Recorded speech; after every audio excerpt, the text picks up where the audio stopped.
ভিডিওতে 2020 সালের ডব্লিউবিপি অর্থাৎ ওয়েস্ট বেঙ্গল পুলিশের যে এক্সাম হয় তার প্রশ্নপত্রে যে অঙ্ক প্রশ্নগুলো ছিল সেইগুলো আমি পার্ট 2 করে সলভ করছি। তাহলে আমরা চলে যাচ্ছি ফার্স্ট প্রশ্নে।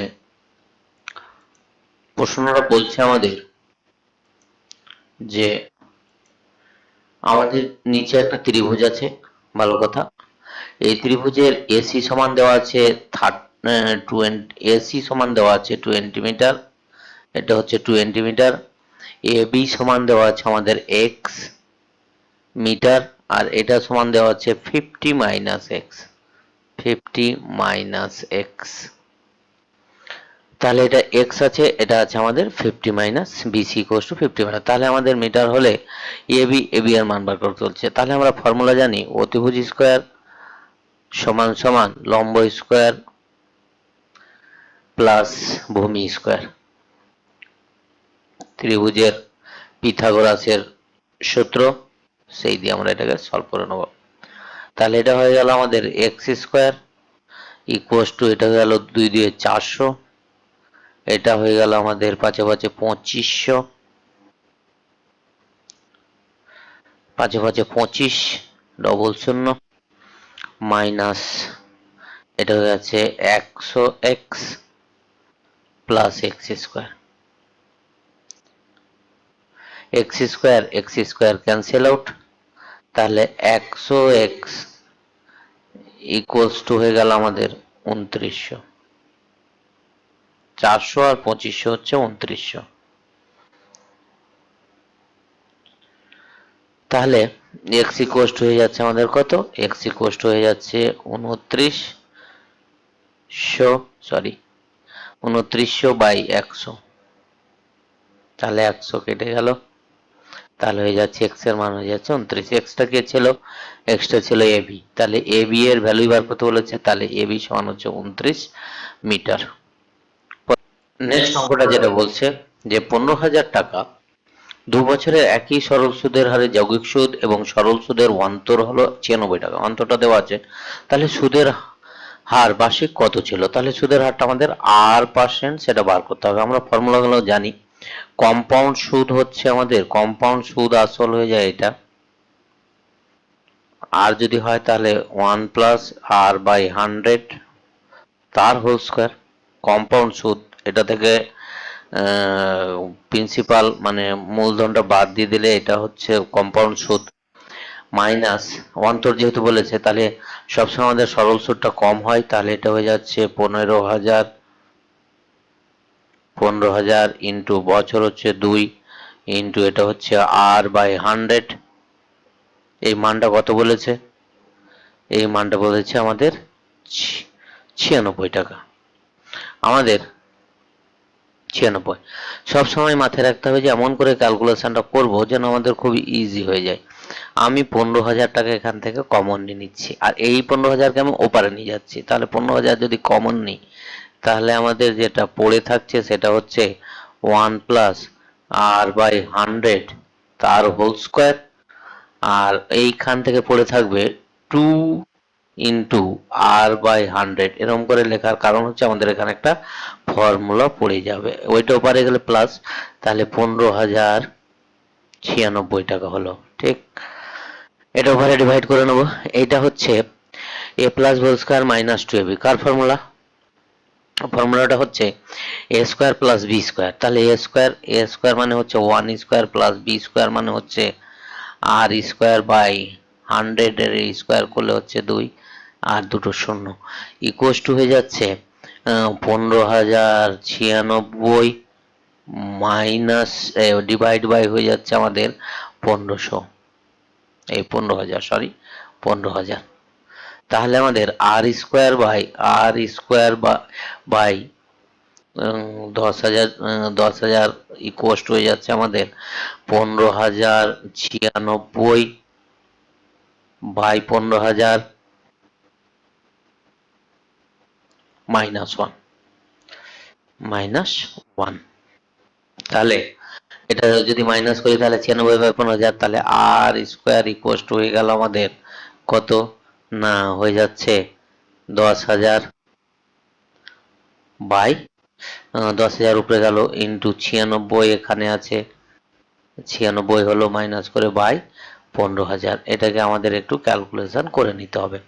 15,000 এটা কাটছে, তিনটে, একটা, দুটো, তিনটে কাটে গেল, 5 দিয়ে কেটে যাবে, 5 2 10, এটা 5 দিয়ে 3 5 15, এটা 3 দিয়ে কেটে যাবে, 3 3 9, 3 2 6, তাহলে এটা হয়ে যাচ্ছে 64।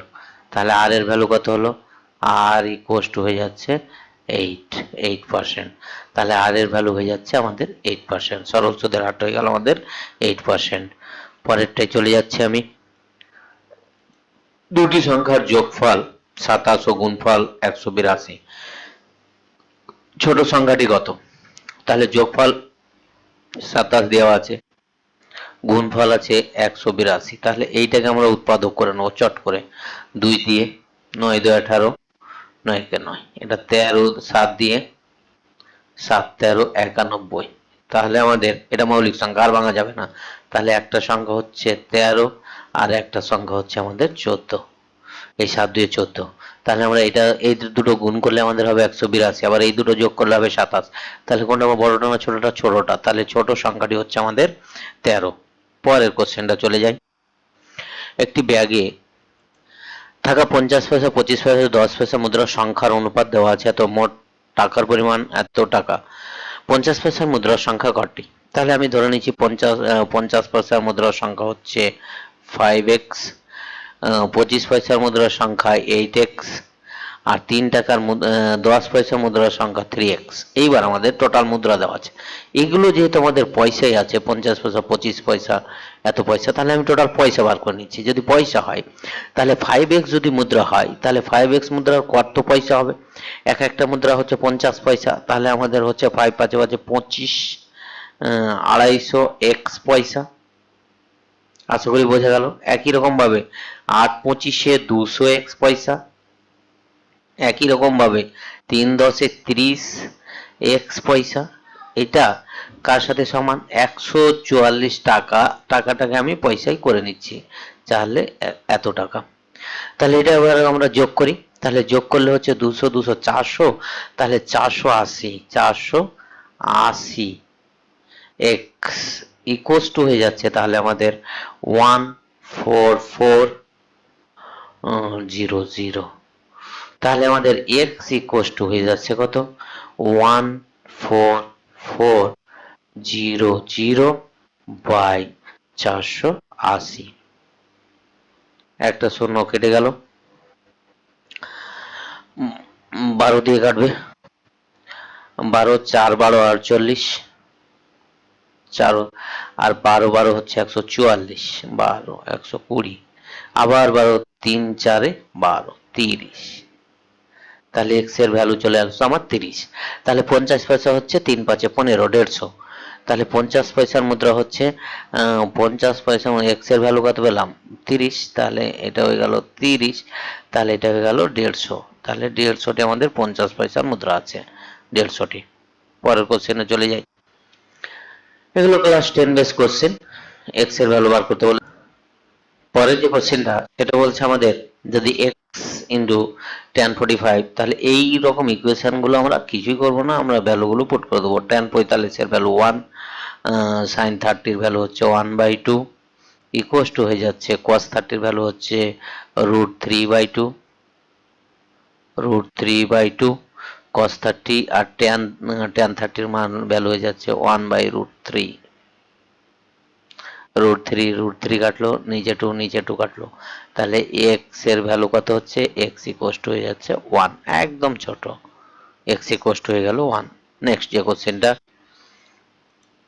এক্স একা একটি কাজ 20 দিনে করতে পারে, আবার বি একা সেই কাজ 30 দিনে সম্পূর্ণ করে। দুজনে একসাথে কাজ করলে এই কাজ কত দিনে সম্পন্ন হবে? তাহলে একই অঙ্ক, আমাদের একই রকম অঙ্ক, এই অঙ্কগুলো করতে গেলে এইরকম করবে, এই 1/20, 1/1/20 প্লাস 1/30, এইটাকে আমরা সলভ করে নিলে ভ্যালুটা চলে আসবে এত দিন।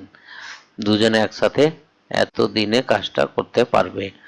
তাহলে আমাদের এটা যদি লসাগু করি, উপরে 1 আছে, এখানে লাইন আছে একটা। আচ্ছা, এখানে 30, 20 আর 30 এর লসাগু হচ্ছে 60। তাহলে এটা হয়ে গেল 3 20 60, এটা হয়ে গেল 30 2 60। তাহলে হয়ে যাচ্ছে কত? 5/60 মানে 1/5 12 60। তাহলে এটা যদি ঘুরে যায় তাহলে এটা হয়ে যাবে 12 দিন। তাহলে কদিন সময় লাগবে? তাহলে দুজন একসাথে যদি কাজটা করে তাহলে 12 দিন সময় লাগবে, 12 দিন। পরের অঙ্কটা চলে যাচ্ছি। দুটি সংখ্যার লসাগু এবং গসাগু হলো যথাক্রমে দেওয়া আছে 315 এবং 7। যদি একটি সংখ্যা এত হয়, খুবই ভালো কথা। আমরা জানি একটা ফর্মুলা, যে লসাগু গুণ গসাগু, লসাগু গুণ গসাগু এলসিএম, লসাগু গুণ গসাগু ইকুয়ালস টু সংখ্যা দুটির গুণফল। তাহলে একটা সংখ্যা যদি এক্স হয়, একটা হচ্ছে 35, সংখ্যা দুটির গুণফল। ফর্মুলা ফেলে দেবো। তাহলে এক্স লসাগু দেওয়া আছে কত? 315। তাহলে এক্স ইকুয়ালস টু হয়ে যাচ্ছে আমাদের 315 গুণ 7/35। কাটবে 5 7 35, 5 5 দিয়ে কাটবে, 5 6 30, 3 5 15, তাহলে 63। অপর সংখ্যাটি হয়ে যাচ্ছে আমাদের 63। নেক্সট যে অঙ্কটা, সেটা বলছে আমাদের কোনো টাকার এত অংশ বৃদ্ধি পেলে 40 টাকা হলো, বৃদ্ধি পেয়ে 40 টাকা হলো। কোনো টাকার এত অংশ বৃদ্ধি পেয়ে, তাহলে এইটাতেও আমি করতে পারি। এইটাতে থেকেও অপশন থেকে আমরা করতে পারি। 1/7 অংশ বৃদ্ধি পাচ্ছে মানে এটাকে 1/7 দিয়ে ভাগ করো। এটাকে 1/7 দিয়ে ভাগ যায় না, এটাকে 1/7 দিয়ে যদি ভাগ দিই 7 দিয়ে, তাহলে 5 7 35, 5 টাকা বৃদ্ধি পাচ্ছে, তাহলে 40 টাকা হচ্ছে। এভাবে আমরা একদম ট্রিক করে নিতে পারি অপশন ধরে এই অঙ্কগুলো। কোনো সময় অপশন ধরে, কোনো সময় গোড়া থেকে। মানে 35 টাকার 1/7 অংশ বাড়ছে, মানে 7 দিয়ে ক টাকা বাড়ছে? 5 টাকা। তাহলে 5 টাকা যদি বাড়ে, আগে ছিল আমাদের 35 টাকা, তাহলে এখন 35 টাকা থেকে 5 টাকা বাড়লো, তাহলে কত হলো? 5 টাকা যদি বাড়ে তাহলে হয়ে যাচ্ছে আমাদের 40 টাকা। এইভাবে করলেও আমাদের অপশন ধরে করলেও হয়ে যাবে। 35 হচ্ছে আনসার। নেক্সট যে কোশ্চেনটা একদম সহজ, বড় হলেও। এখানে 999 1/7, 999 2/3, 2/7, 999 3/7। তাহলে 999 কটা আছে? আমি এইটাকে লিখতে পারি, ধরো 2/1/3 যদি থাকে, আমি এটাকে লিখে নিতে পারি যে 2 + 1/3 লেখাই যায়। তাহলে 2/1/3 হয়ে যায়।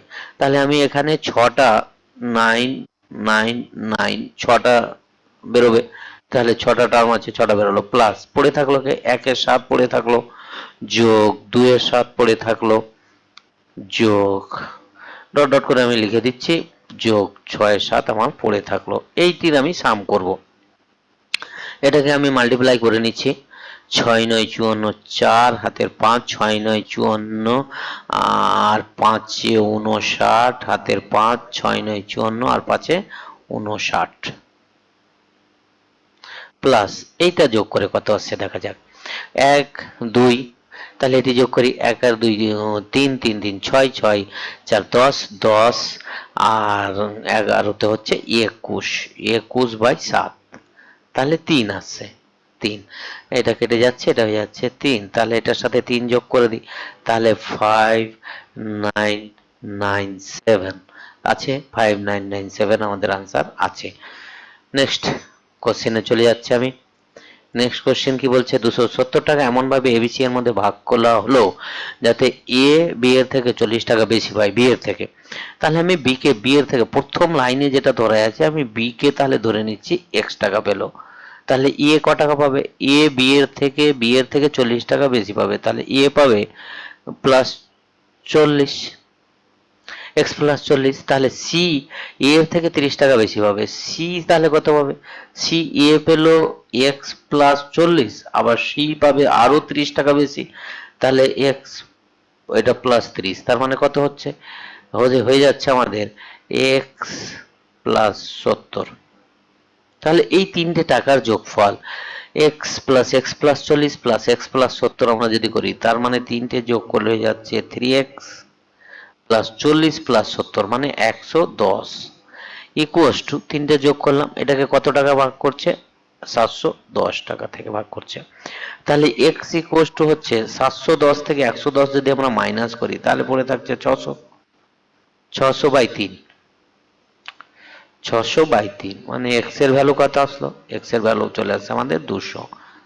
তাহলে আমাদের কি বলেছে, সি কত টাকা পাবে? তাহলে 270। তাহলে সি পাবে এক্স প্লাস 70 মানে 270। তাহলে সি পেল আমাদের 270। খুব একটা টাইম লাগবে না করতে। Thank you. ভিডিও দেখার জন্য সকলকে অসংখ্য ধন্যবাদ। প্রত্যেকে চ্যানেলটা সাবস্ক্রাইব করে দিন।